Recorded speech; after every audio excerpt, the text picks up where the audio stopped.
I think ये 20 साल की जर्नी है मेरी।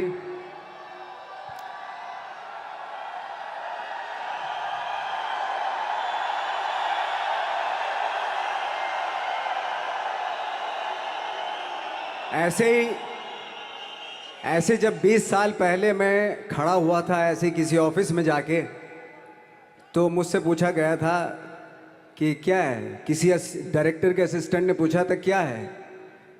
मैंने कहा एक्टर हैं। बोले दिखने से तो लगते नहीं हो एक्टर हो। तो क्या होता था कि इंडस्ट्री में हमेशा ये चलन था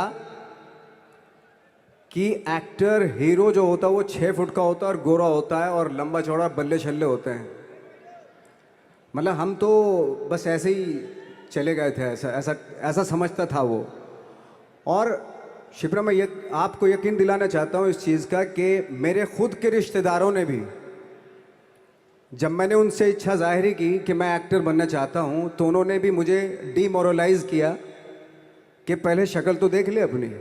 क्योंकि 5 फुट का छोटा पतला दुबला सा आदमी, काला कलूटा, मुझे खुद को पता नहीं था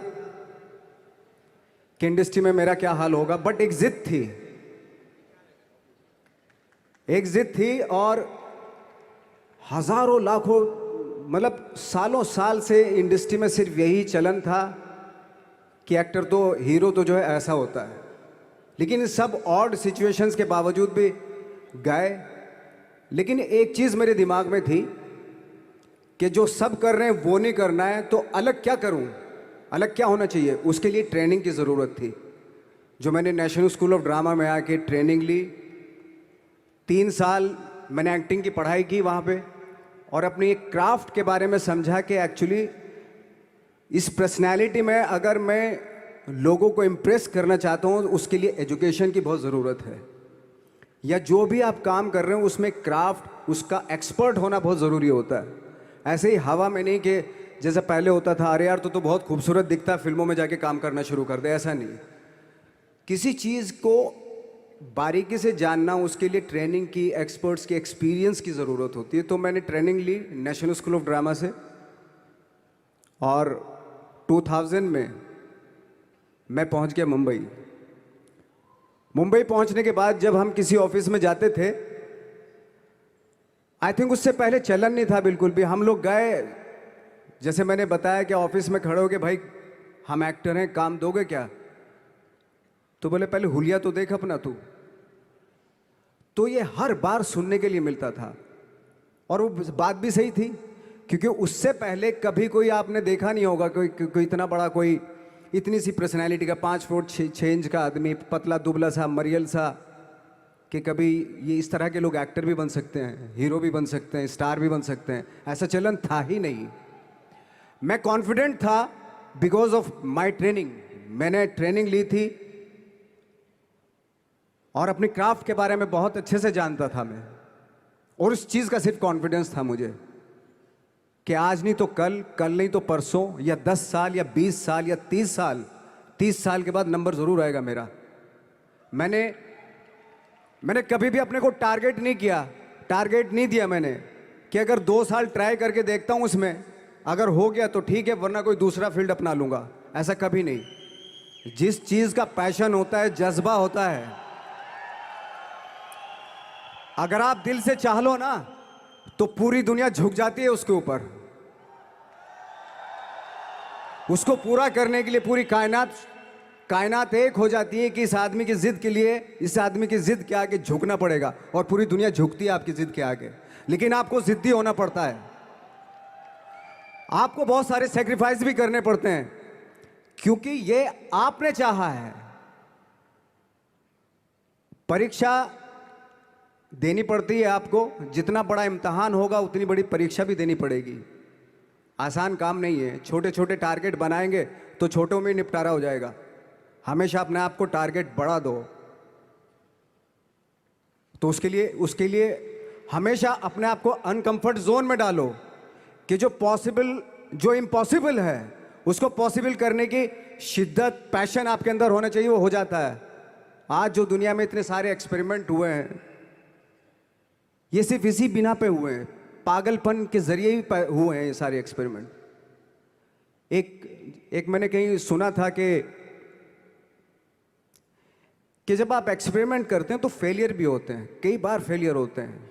कोई एक एक्सपेरिमेंट करने के लिए, कोई एक चीज़ करने के लिए बहुत बार हमने भी झेला है, बहुत बार फेलियर हुए हम लोग। लेकिन एटलीस्ट हमें इतने सारे फेलियर होने से इतने तरीके पता चले कि इन तरीकों से सक्सेस नहीं मिल सकती। फॉर एग्जाम्पल, एडिसन ने जब बल्ब का आविष्कार किया तो 100 बार एक्सपेरिमेंट किए अपनी ज़िंदगी में।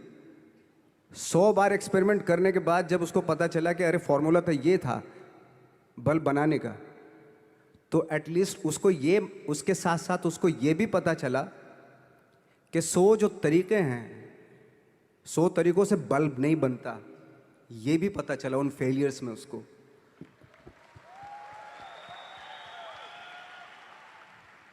जब हम लोग मुंबई आए तो हमें मालूम था हमारे पास पर्सनैलिटी नहीं है, हमारे पास बैक नहीं है, या हमारे फादर दादा परदादा तो फिल्म इंडस्ट्री में है नहीं, हम ही हैं, तो हमें क्या करना चाहिए।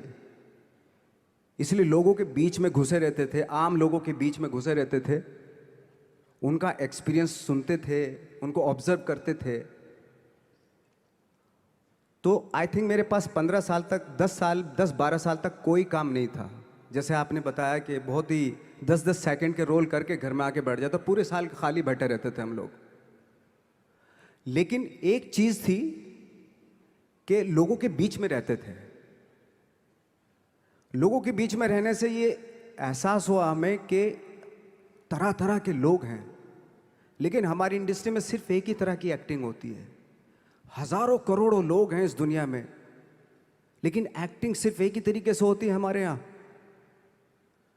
तो मुझे लगा यार, ये मैं तो ट्रेन भी हूँ, मुझसे अपनी आर्ट भी आती है, और हजारों लोगों को मैं ऑब्जर्व भी कर रहा हूँ, तो ये तो सबसे अच्छा सूत्र है। ये इससे तो मैं बहुत कुछ कर जाऊँगा। तो जब ये सूत्र पता चला मुझे कि अब मैं ये जो हजारों लोगों को मैंने ऑब्जर्व किया है, अब जब भी मुझे कोई रोल मिलेगा उन्हीं में से वो एक इंसान होगा। उसी में वो ठाकरे, बाला साहब ठाकरे होंगे, उसी में मंटो होगा, उसी में गणेश गायतोंडे होगा, उसी में फैजल खान होगा, उसी में माजूमदार साहब होंगे। तो इस तरह के, ये कब हुआ? जब हमने लोगों को ऑब्जर्व करना शुरू किया, लोगों के बीच में रहे। मैं 15 साल के बाद जो मेरी लाइफ थी, जिसमें खाने तक को नहीं मिलता था, अब फॉर्चुनेट अपने आप को समझने लगा था कि थैंक गॉड कि मुझे ऐसे ऐसे लोगों के बीच में मुझे रहने का मौका मिला। तो कभी भी, आई थिंक मुझे लगता है कि कभी भी जब आप स्ट्रगल कर रहे होते हैं ना, वो एक मौका होता है आपके पास, वो एक चांस होता है आपके पास कि कैसे उसमें आप अपना ऑब्जर्वेशन, एक्सपीरियंस, जब आपको काम मिलेगा वो उसमें लगाएंगे आप। तो मेरी लाइफ बहुत ही, आज जब मैं सोचता हूँ कि यार ये तो बहुत ही अच्छा हुआ था, जो 15, 10, 12 साल मैंने बिना काम के गुजारे, जो लोगों के बीच में रहा था मैं, आज वो काम आ रहा है मेरे। जहाँ ज़रा सा कोई कैरेक्टर मिलता है तो आदमी इसलिए कनेक्ट करता है उनसे कि उनको लगता है कि यार ये तो मेरे पड़ोस का ही, आसपास का ही ये बंदा है। मैंने देखे हैं इस तरह के लोग। आई थिंक यही हमारी सबसे बड़ी जीत है as an actor.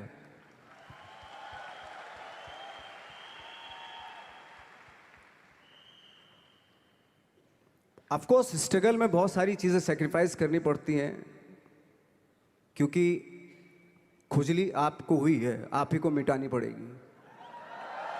You know, आप जो आप हैं वो आपने बनना चाहा था, और अगर डिसअपॉइंटमेंट आ रहे हैं तो आप तो कंप्लेन भी नहीं कर सकते, क्योंकि आप ही ने चाहा था ये बनना।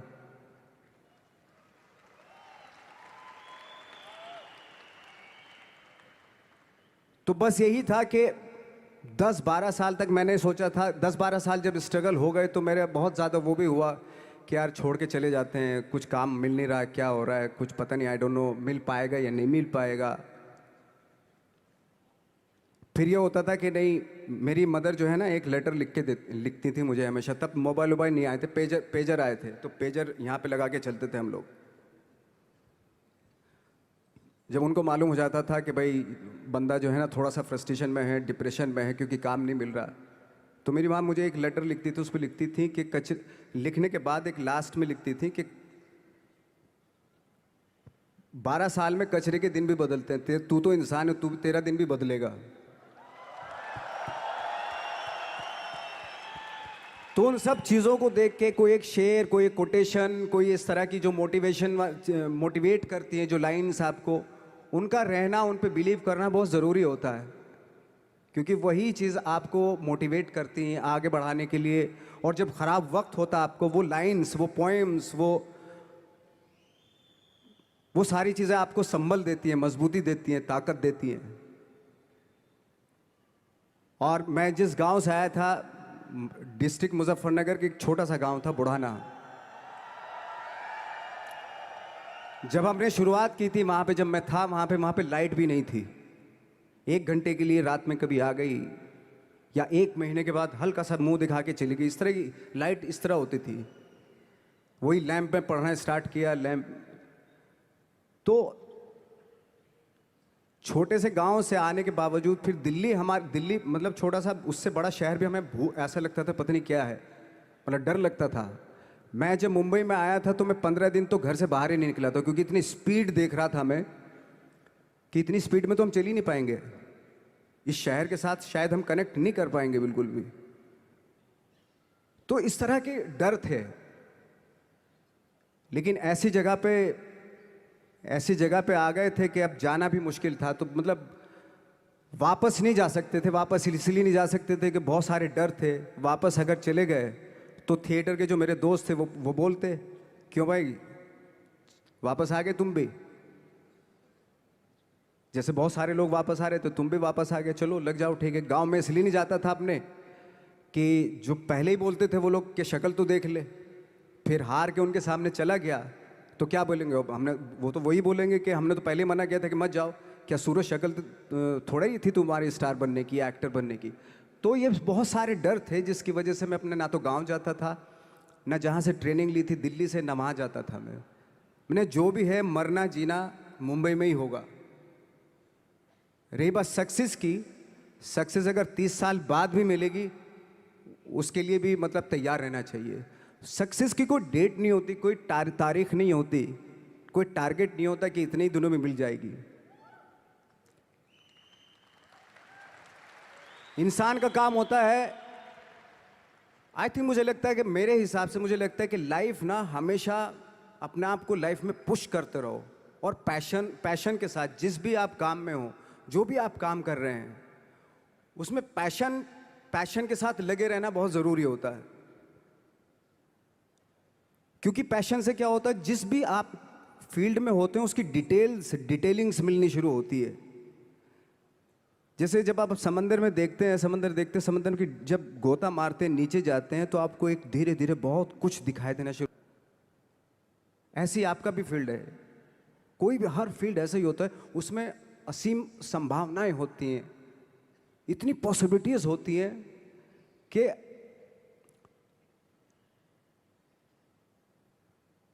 आई थिंक दुनिया का हर काम में इतनी सिर्फ अगर एक दर्जी है पैंट सीता है, 1000 तरीके की पैंट सी सकता है वो, अगर वो चाहे तो।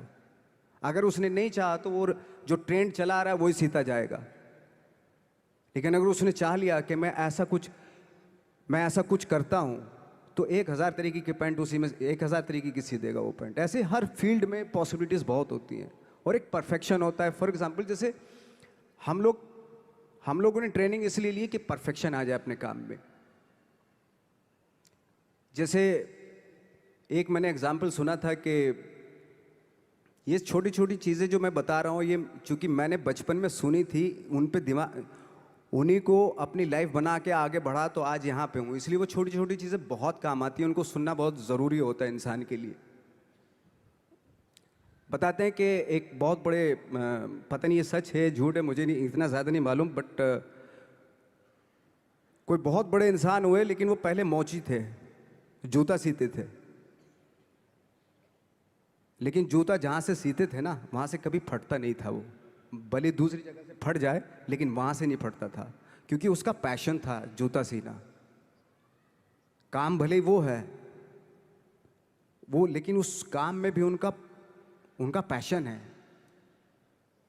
तो इसी वजह से वो इतने पॉपुलर होते चले गए कि यार जूता फट गया लेकिन सिलवाना वहीं जाके है, क्योंकि वहाँ अगर उन्होंने सी दिया वहाँ पे, जिंदगी भर वहाँ से जूता नहीं फटेगा।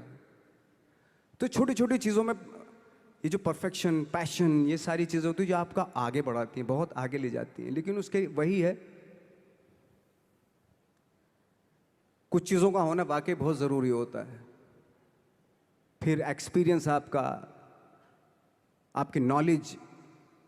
जैसे मेरा मानना है कि मैं कभी, मैं आई एम सॉरी टू से, बट मेरा खुद का मानना है कि मैं लक पे बिलीव नहीं करता हूँ। मेरे सामने आज तक मेरे सामने लकीली कोई चीज़ नहीं हुई कि मैं लकीली यहाँ तक पहुँच गया। आज जो आप प्रोमो देख रहे थे, जो क्लिपिंग्स देख रहे थे मेरी, मैं लकीली नहीं पहुँचा हूँ यहाँ पे। मैंने उसके लिए मेहनत की है, मैंने उसके लिए नॉलेज इकट्ठी की है, मैंने उसके लिए ट्रेनिंग ली है। अगर लक पे डिपेंड करता ना मैं, तो अपने एक रूम में रहता, देखते हैं यार लक जब होगा तो हो जाएगा, ऐसे थोड़े ना होता है। बाला साहब ठाकरे का जब मैंने रोल किया तो वो लकीली नहीं हो गया।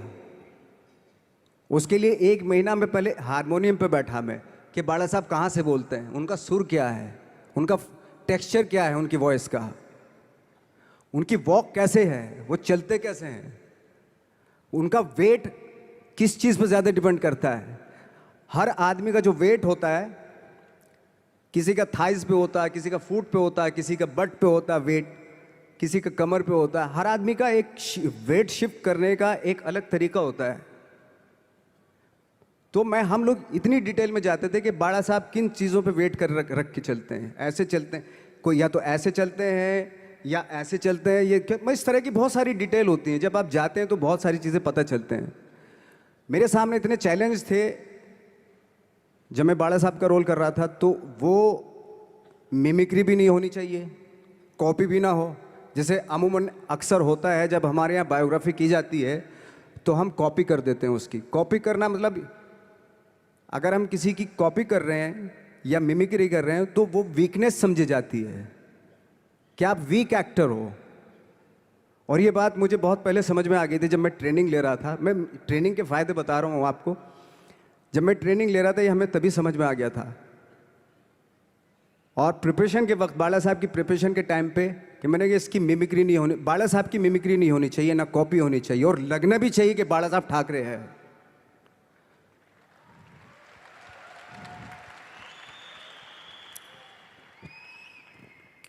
क्योंकि चैलेंज ये था कि हजारों लाखों वीडियोस हैं बाला साहब ठाकरे के, हर आदमी ने देखे हुए हैं, सब ने देखे कि बाला साहब कैसे बोलते हैं, कैसे हाथ को ऐसे ले जाते हैं। एक बार ये हुआ था कि मैं जब इसकी शूटिंग कर रहा था, ठाकरे मूवी की शूटिंग कर रहा था मैं, तो उद्धव साहब ठाकरे जो है वहाँ पे आ गए थे, वैनिटी में बैठे थे मेरे सामने। तो मेरा हाथ ऐसे था, इट्स लाइक दैट। तो बोले आपने हाथ ये ऐसे क्यों रखा हुआ है? मैंने उनका हमेशा ऐसे ही रहता था हाथ तो, और यही वो क्या होता था, वो सिगार पीते थे और सिगार ऐसे पिया जाता है कुछ ऐसे, और इसलिए उनका हाथ हमेशा नॉर्मली भी रहता था तो ऐसे रहता था। और यहीं से जब स्पीच देते थे यहीं से ये जाता था, जो उनका सिग्नेचर वो जेस्चर था। तो वो शॉक्ड हो गए कि इतनी डिटेलिंग आपने ली है। तो जब फिल्म देखी उन्होंने, तो फिल्म देखने के बाद उनको रियलाइज़ हुआ कि वाकई बहुत स्टडी की है नवाज ने उनके बाड़ा साहब के ऊपर। तो मुझे खुशी हुई थी कि थैंक गॉड कि ये सारा किस लिए हो रहा है, पैशन की वजह से हो रहा है। एक पैशन है, उसके बाद आपका एक्सपीरियंस है, आपकी नॉलेज है, आपकी ट्रेनिंग है, उससे ये सारी चीज़ें निकलती हैं। लाइक मंटो, ये जितने भी कैरेक्टर्स हुए वो सब हवा में नहीं हुए या लकीली नहीं हो गए। उनके लिए बाकायदा बहुत छोटी छोटी मेहनत की, छोटी छोटी डिटेल इकट्ठी की गई, स्कोर बनाया उसका, उन डिटेल्स का, तब जाके वो कैरेक्टर जो आप देखते हैं वो एक अलग इंसान दिखता है। वो मैंने कभी भी हीरोइज्म या इन सब चीज़ों पे बिलीव नहीं किया। जब आज मुझे बोलते हैं कि तुम तो स्टार हो, मैं सच आज भी मुझे यकीन नहीं होता कि मैं स्टार हूँ। मुझे लगता है कि मैं एक्टर ही हूँ, और मैं आज भी ढूंढने की कोशिश कर रहा हूँ, नई नई डिटेल्स ढूंढने की कोशिश कर रहा हूँ कैरेक्टर्स की। स्टार्स का क्या होता है कि जब स्टार होता है एक जैसा होता है और 30-40 साल तक एक जैसा करता चला जाता है वो। मुझे वो नहीं बनना। अगर मैं ये करूं तो शायद दूसरे दिन ही बोर हो जाऊंगा मैं। मुझे हर रोज नए कैरेक्टर ढूंढने हैं।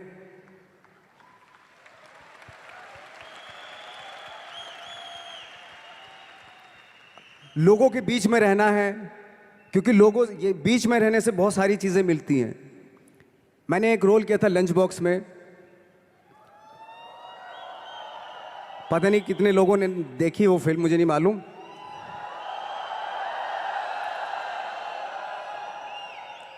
उसका कोइंसिडेंट ऐसा हुआ कि मेरा जो दोस्त था, जो मेरे रूम पार्टनर स्ट्रगल के टाइम पे मेरे साथ रहता था, तो मैंने उसी की डिटेल मार दी उसमें फिल्म में। जब पिक्चर रिलीज हुई तो उसने देखी, उसको लगा अरे ये तो मैं हूं। अब वो भी एक्टर था। उसके बाद जब वो फिल्म इंडस्ट्री में किसी के पास काम मांगने जाता था तो लोग उसको बोलते थे यार ये ऐसा मत कर, ये नवाज ने कर दिया, कुछ दूसरा कर। तो बोलता हम तो ओरिजिनल में ही ऐसे हैं, उन्होंने हमारा कॉपी किया है। कहने का मतलब ये है कि लोगों के क्या होता है, स्टार्स हमेशा शीशों के घरों में रहना शुरू कर देते हैं। उनको बांद्रा में, उनको मतलब किसी ऐसी जगह पे रहते हुए ये नहीं मालूम कि दूसरी जगह क्या है। अगर आप चाहते हैं रोज हर फिल्म में एक नई पर्सनैलिटी क्रिएट करें तो लोगों के बीच में रहना पड़ेगा आपको। भले थोड़ी परेशानियां होती हैं बट रहना पड़ेगा उनके बीच में। मेरा तो ऐसा मानना है।